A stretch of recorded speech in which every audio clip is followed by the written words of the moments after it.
तमाम लोगों को रिक्वेस्ट करूंगा जो इस वक्त देख रहे हैं वो फुली सपोर्ट करें पिंक पाकिस्तान ट्रस्ट को, ताकि हमारे मुल्क की माएँ बहनें बच्चियाँ एक अच्छी और हेल्दी जिंदगी गुजार सकें।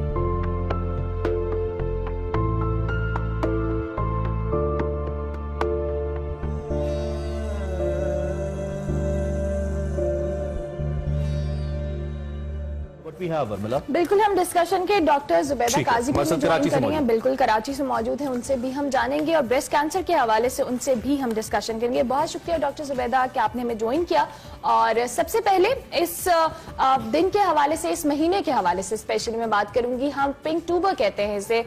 कितना जरूरी है खवातीन को इस हवाले से अवेयरनेस देना? बहुत शुक्रिया फोरम पे बुलाने का और इस अहम मौजू पे बात करने का। सबसे पहले मैं ये कहना चाहूँगी कि हमारी जो स्टैटिस्टिक्स हैं, जो कि नॉन साइंटिफिक नंबर्स हैं, क्योंकि नेशनल रिफॉर्म पे हमारे पास डाटा मौजूद नहीं है, लेकिन इंटरनेशनल वर्ल्ड में ब्रेस्ट कैंसर का इंसिडेंस और पाकिस्तान का इंसिडेंस जो है वो सेम है, लेकिन द फर्क है वो है मोर्टेलिटी रेट पे, शरह अमवात में। हमारे यहाँ शरह अमवात कंपैरेटिवली जो है वो काफ़ी नंबर उसके हाई हैं, जैसा कि आपने अभी बताया कि हर साल हमारी जो पोटेंशियल इफेक्टीज है, हमारी जो वो औरत है जो हाई रिस्क पे है, जो 40 साल से 45 उम्र की ब्रैकेट में, एज ब्रैकेट में आती है, वो है हमारे यहाँ तकरीबन 3-3.5 करोड़ के करीब की आबादी, और उसमें से जो है वो 40 से 45 लाख जो है वो पोटेंशियल इफेक्टीज आपके पास मौजूद हैं जो इफेक्टेड होती हैं। तो अगर हम एक में से 8 औरत जो WHO का ने हमें बताया हुआ है, क्योंकि हमारा अपना डाटा मौजूद नहीं है, तो उसमें अगर हम अंदाजा लगाएं तो हजारों जानें जो हैं वो साल भर में जो है वो लुक़्मा अजल बन जाती हैं। और सिंपल अवेयरनेस, एक बहुत छोटी सी आगाही और इन हजारों जानों को बचा सकती है। ये एक बहुत खुशाइन बात है मैं कहूँगी ब्रेस्ट कैंसर के हवाले से, और ये ही आगाही पहुँचाना, इसके लिए सबसे अच्छा फोरम सोशल मीडिया से बेहतर, मीडिया से बेहतर, टीवी चैनल से बेहतर कोई नहीं होता, क्योंकि मासेस में इसकी आगाही बहुत इंपॉर्टेंट है, स्पेशली उन खवातीन में जो अंडर प्रिविलेज कम्युनिटीज हैं, मार्जिनलाइज्ड कम्युनिटीज हैं, जहां पर बिल्कुल भी खवातीन को इस बात की अवेयरनेस नहीं है कि अगर हम, और ये आगाही ये है कि ब्रेस्ट कैंसर क्या है और सेल्फ एग्जामिनेशन कैसे करनी है। अच्छा, एक हमारी सोशल नॉर्म्स कह लें या मसाइल कह लें, उनमें से ये भी है कि उमूमी तौर पे खवातीन बताती नहीं है, खवातीन जिक्र नहीं करती, और बहुत से लोगों को तो इस टर्मिनोलॉजी का नहीं पता कि ब्रेस्ट कैंसर या छाती का सरतान, इसके बारे में बात भी करनी है या ये बेसिकली है क्या। तो आपको बेसिकली क्या लगता है जो इसमें मेल्स हजरात हैं, जो फैमिली के मेल मेंबर्स हैं, उनका क्या रोल है कि वो खवातीन को इनकरेज करें, अगर कुछ सिम्टम्स फील करती हैं तो उसको एक्सप्रेस करें, बताएं उसको? देखिए, बहुत अच्छी बात आपने की कि हमारे यहाँ ब्रेस्ट कैंसर जो है वो it's a taboo, still a taboo. हालांकि ये बाकी कैंसर्स की तरह, बाकी बीमारियों की तरह एक बीमारी है और औरत की जिस्म का एक हिस्सा है ब्रेस्ट, जिसमें ये कैंसर हो जाता है। लेकिन हमारे यहाँ औरत को इतनी शख्सी आज़ादी है नहीं कि वो अपने पर्सनल इश्यूज पे खुल के बात कर सके, और इस टैबू को ब्रेक करना बहुत ही इंपॉर्टेंट है, और इसके लिए बहुत ज़रूरी है कि मर्द हजरात भी उतने ही अवेयर हों इस बीमारी से और इसकी जांच किस तरह करनी है उससे, क्योंकि ब्रेस्ट कैंसर फीमेल्स में नहीं सिर्फ मेल्स में भी हो जाता है। मेल में क्योंकि इसका इंसिडेंस इतना हाई नहीं है बट होता है, तो एक तो ये भी उनको पता होना चाहिए। दूसरा ये कि अगर बीमारी जो है वो सामने आती है तो वो इतना कॉन्फिडेंस अपनी औरत को दें कि वो बात कर सके, और उसके साइन एंड सिम्टम्स जो हैं वो अगर नजर आते हैं। इस एक और पॉइंट हम इसमें जरूर ऐड करना चाहेंगे कि जब हम इलाज की बात करते हैं तो मेल डॉक्टर्स के हवाले से ये भी एक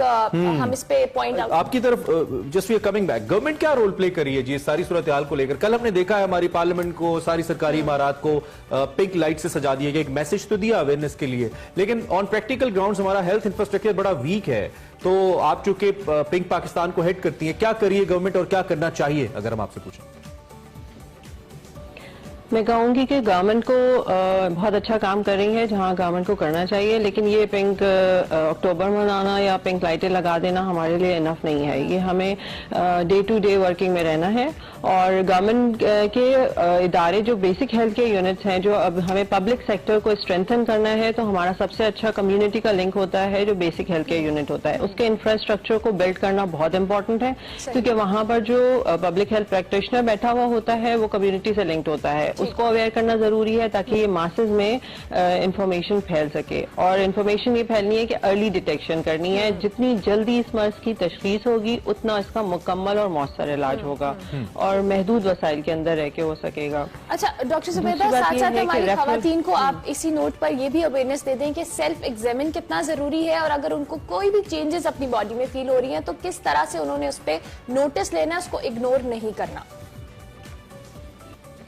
देखिए, इसका एक इंटरनेशनल रूल है सेल्फ एग्जामिनेशन का। एक तो एज का क्राइटेरिया होता है, और जो मैं आपको बताऊंगी कि अर्ली डिटेक्शन का कंप्लीट ये है कि सेल्फ एग्जामिनेशन प्लस मेमोग्राम होना, क्योंकि जो छोटी मोटी गांठ होती है वो आपको अर्ली डिटेक्ट नहीं होती, उसके लिए आपको छाती का एक्सरे यानी मेमोग्राम कराना जरूरी होता है। लेकिन एक औरत को हर महीने में एक दफा अपना ब्रेस्ट को एग्जामिन करना, ताकि उसको पता रहे कि नॉर्मल ब्रेस्ट क्या है और उसमें जब चेंजेस आएंगी तो वो क्या होंगी। और वो सिर्फ गांठ को महसूस करने के अलावा स्किन पे मल्टीपल चेंजेस आती हैं कि स्किन की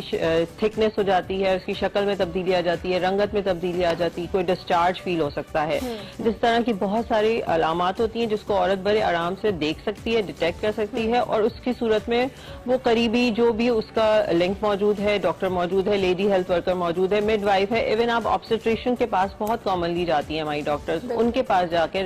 ताकि वो उनको सही जगह रेफर कर सकें। और हमारी ऑर्गेनाइजेशन का मकसद भी यही है कि वो हमारे पास आए तो हम उन्हें बेहतर तरीके से उन जगहों पर रेफर कर सकें जहां पे उनका मौसर इलाज हो सके। और बेसिकली हमारी पहली दर्सगाह तो हमारी वालिदा हैं, वो हमें बताती हैं, खासतौर पे बच्चियों को लेकर। बच्चियां ज्यादा इन टच होती है पर्सनल मैटर्स को भी लेकर या फिजिकल चेंजेस को भी लेकर। तो माओं का क्या किरदार है इस वक्त जो आपको देख रही हैं? विद दैट टीचर्स आपका दूसरा एक ऐसा प्लेटफॉर्म होती है जिससे आप एक्सप्रेस करते हैं या डिस्कस कर सकते हैं, अवेयरनेस ले सकते हैं। इन दोनों शोबों को या इन दोनों प्लेटफॉर्म्स को आप कैसे एलिब्रेट करेंगे, उनकी क्या रिस्पॉन्सिबिलिटी है?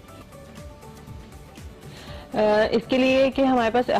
अवेयरनेस सेंटर्स मौजूद होना बहुत ज़रूरी है, जो कि हमने पूरे इस वक्त कराची में डिफरेंट जगहों पे स्पेशली स्लम्स में बनाए हुए हैं, जहां पर खवातीन जो है वो बड़े आराम से, क्यों कम्युनिटी बेस्ड होती हैं तो वो जमा हो जाती हैं और वहां पर उनको अवेयरनेस सेशंस दिए जाते हैं। स्पेशली माओं को, जिनकी आप बात कर रहे हैं, बहुत ज़रूरी है, क्योंकि जब बेटियों को झिझक है माँ से ही बात नहीं कर